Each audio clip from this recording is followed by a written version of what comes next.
बिस्मिल्लाहिर्रहमानिर्रहीम। साईं सरदार होरां दा कलाम लैके तो दोस्तों की खिदमत च हाज़र हाँ। तो बड़िया सोहनिया सुनखियां तो बड़िया प्यारियां रुबाइयां साईं ने फरमाते हैं। अज का जिहड़ा कलाम है साईं दी इहदे विच बड़िया, वैसे इन्हां दे सारा कलाम ही बड़ा मुदल्लल किस्म का है, बाकी कमाल लिखिया साईं होरां। अज दी जिहड़ियां रुबाइयां ने बहुत कमाल ने।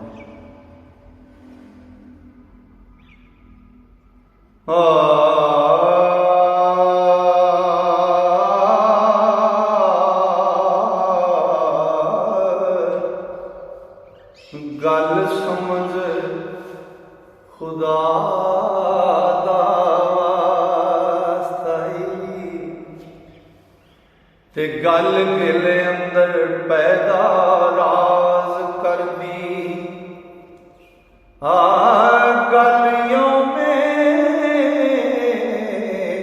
अलस्त ते तूर तैबा गल काव्यों पई आवाज कर दी। ते हुजरे दिल दे बैठ यकीन आसन ओ गल पई अदा नवाज कर दी। ओ गल वाला जे गल सरदार दसे ते गल विच परवाज कर दी।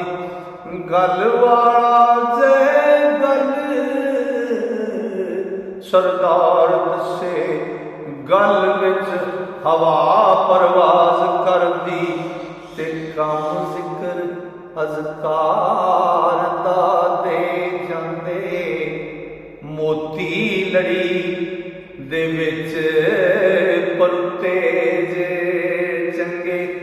ओ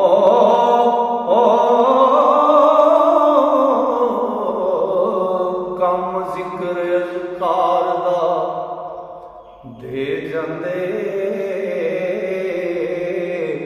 मोती विच मोती लड़ी दे विच परुते चंगे। ते जिस जाग हो इश्क दी जाग नहीं उस जाग नालों मियां सुते चंगे। ते बंदा जो बंदियाई दा नहीं वाकिफ ओ बंदे उस नालों हो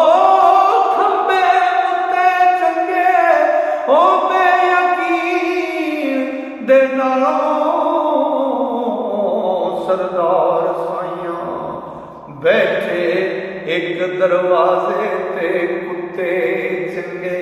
ओ बेयकीन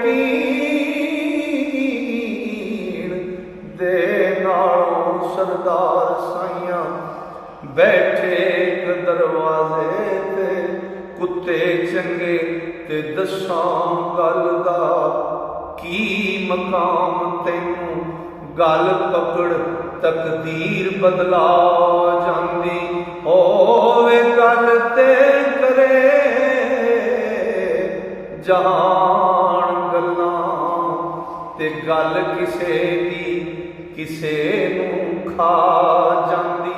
ओ किसे गल दे ओ नहीं महताज हुंदे ओ जात गल दी जिन्ना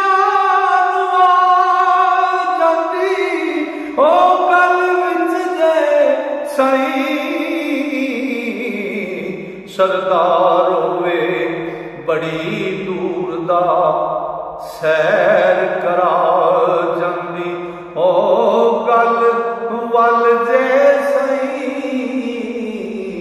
सरदार होवे ते बड़ी दूर दा सैर करा जांदी। लो जी अज दा साईं होरां दा कलाम दोस्तों की नज़र किया। अज का एक कलाम है नहीं सी, इंशाअल्लाह मेरे रब ने फजल किया तो जे सावा ने यारी की तो अगला कलाम लैके फिर दोस्तों की खिदमत हाज़र होवांगे। तक वास्ते अल्लाह सोहने दे वाले रब सोहना तुहानूं मेरे सारे श्रोतियां अपने फजल नाल, अपनियां रहमतां नाल ते अपनियां वड्डियां मेहरां नाल रखे। अस्सलाम।